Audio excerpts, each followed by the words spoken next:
Alright, so I've been just really conflicted lately about whether I should be pulling for Fu Xuan or not, simply because of the fact that I've been just playing the new game mode Swarm Disaster a lot lately, and I just haven't been able to clear difficulty 3, even though I have my Kafka at E2 and I also have her signature light cone. Now one reason why this is the case is probably because of how I'm running the wrong characters in terms of elements. When I started looking for solutions, like grinding through difficulty 2 and 1, unlocking all the different bonuses before actually trying difficulty 3, I came across another possible solution, which was simply pull for Fu Xuan because of how online I've heard that she's actually quite a broken character. When I say broken, I mean by that she's a sustainer with the ability of also boosting other characters' crit damage or crit rate, I'm not too sure, and also doing a bit of healing here and there. And those traits alone already invite me to pull for her. I think she has things that I don't have on my account that can probably make it so that I am going to clear Swarm Disaster difficulty 3. So I think in this video we're just gonna try and discuss it. Hopefully by the end of the video or towards the end of the video I'll reach a conclusion and you'll see whether I pull for Fu Xuan or not, probably by this Friday, because on Wednesday that's when this video comes out, and so I'll probably record on Wednesday or Thursday and then release the video of me pulling for Fu Xuan if I do pull for her on Friday instead. First of all, before we talk about her kit, let's just talk about like her basic stuff, you know. She's a quantum character who follows the path of preservation, but one thing that I'm really interested to know is that whether she's going to be game breaking or not on her own, simply because of the fact that I don't think he's going to top a character like Locha or Silver Wolf, both characters I didn't pull for them, and so maybe that's why I want to pull for Fu Xuan, but I think I'll talk about that in a bit more detail later. One thing that we need to just bear in mind is that because of how she's a preservation path character, they're labeled as shielders most of the time, so you've got Jeopard and also the Fire MC. This time around for Fu Xuan's case, she's a little bit different. I'm not sure whether it's her skill, basic attack, or technique or whatever that heals her teammates, but I think she can also heal herself as well, just by her kit alone, so you don't really need her signature light cone. But I have seen things about her signature light cone that makes it absolutely busted. I think it like regenerates like 80% of all allies max HP at the beginning of each turn or something ridiculous like that. I'm not too sure. I think the ability to be able to heal allies, while also I think one of her other traits is that she can prevent a killing blow for one teammate for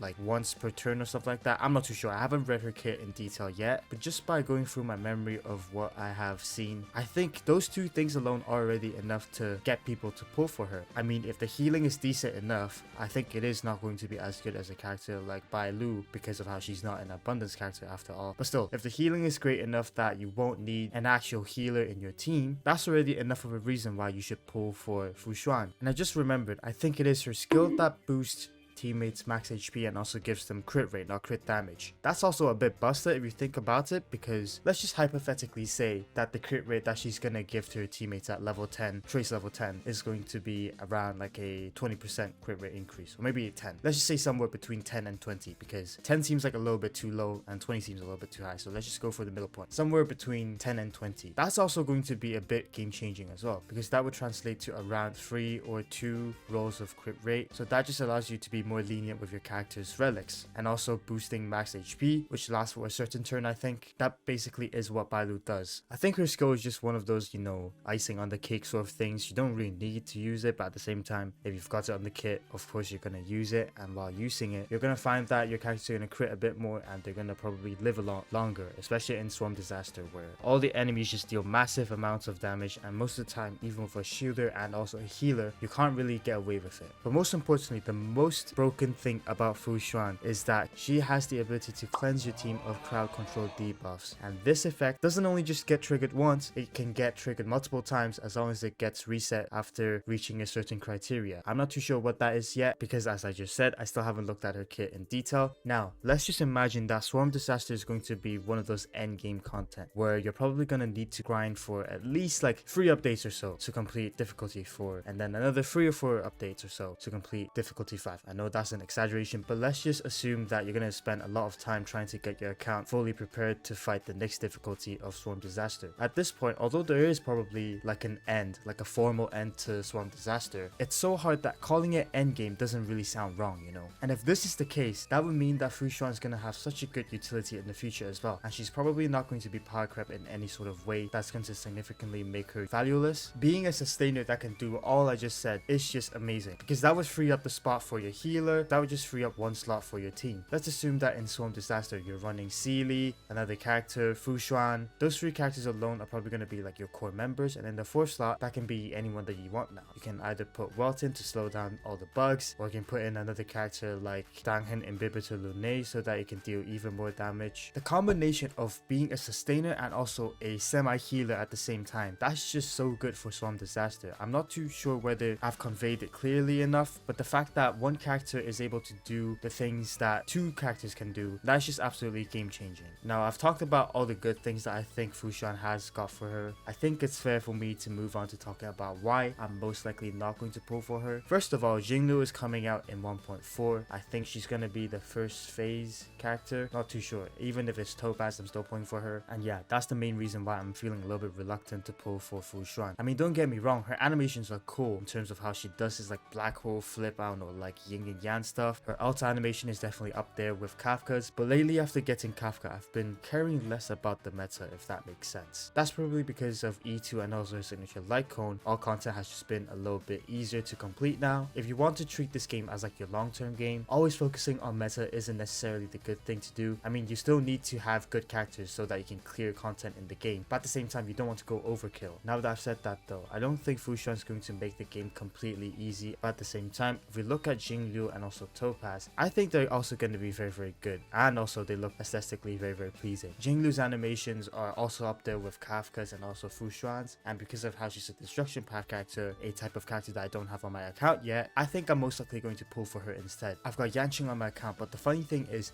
the day that I got him is the day that Jingliu was announced, and so ever since, I've never really been able to bring myself to build him properly. As for Topaz, her appearance, I think we all know what I'm going to talk about, so I'm just not going to talk about it at all. Yeah, I'm going to pull for her as well. I forgot the path that she's on, but I think she's also a support, which is the type of characters that I really want to get more of, as I mentioned in my Yukong Relics video. Now that I've got Sealy and Kafka on my account, I've basically got 2 of the most reliable DPS in the game, except for Danghen IL, and so I think the focus should be brought back to having enough supports and also enough strong supports so that Sealy and Kafka can continue being the amazing DPSs that they are in the future. As new content gets pushed out, Hardcrab is going to definitely be a very big issue for those who have invested a lot in their DPSs. More tougher enemies are going to come out and more endgame content is going to come out. Fingers crossed Swarm Disaster is not the only and last thing that they're going to do for endgame content. But back to talking about Jingliu and Topaz though. And I think after mentioning the 2 characters that are going to come out in 1.4, you guys are going to understand why I'm most likely not going to pull for Fu Xuan. Normally the day before the release of an update, that's going to be the day that the 1.5 or the next update limited time banner characters are going to get drip marketed. So I guess we can wait until the very last day of 1.3 to decide whether I'm going to pull for Fu Xuan or Jingliu or Topaz. The 3 things that I consider when deciding whether I should pull for a character or not are, first of all, I need to look at whether that character is aesthetically pleasing to me or not, and the second thing that I worry about is whether that character is going to be in the meta. If not in the meta, at least is the character going to be valuable down the line in the future. The third thing that I look for is whether that character is going to change how the game is normally played. For example, Kafka, she basically pioneered the whole DOT damage thing. Before that, DOT damage is a thing, but it's not really that big of a thing, if you get what I mean. I don't know why I described that so badly, but at least you guys understand what I mean, right? I completely stand by this mindset of really considering whether you need this character or not on your account. Trust me, Honkai Star Rail is not a game that you should be spending money on. The last thing you want to do is pull for a character that you don't really need or a character that you don't really enjoy playing, because you don't want to waste your Stellar Jades and end up needing to spend money on the game. Currently I'm at 140 something pulls, and so I'm not really guaranteed to get a 5-star character. Let's just say that Hofer's gonna do me completely dirty, so dirty that I'm gonna have to go to Hard Pity twice to get the character. If that's the case, I don't really know what I'm gonna say, but yeah, none of the 3 characters that we talked about today are going to come home. No Fu Xuan, no Jingliu, no Topaz, and so hopefully that's not the case. So by Wednesday, you guys are gonna find out whether I'm actually gonna pull for her or not. I probably need to read about her kit in depth a lot and also very thoroughly so that I can get a complete idea of what she does. So yeah,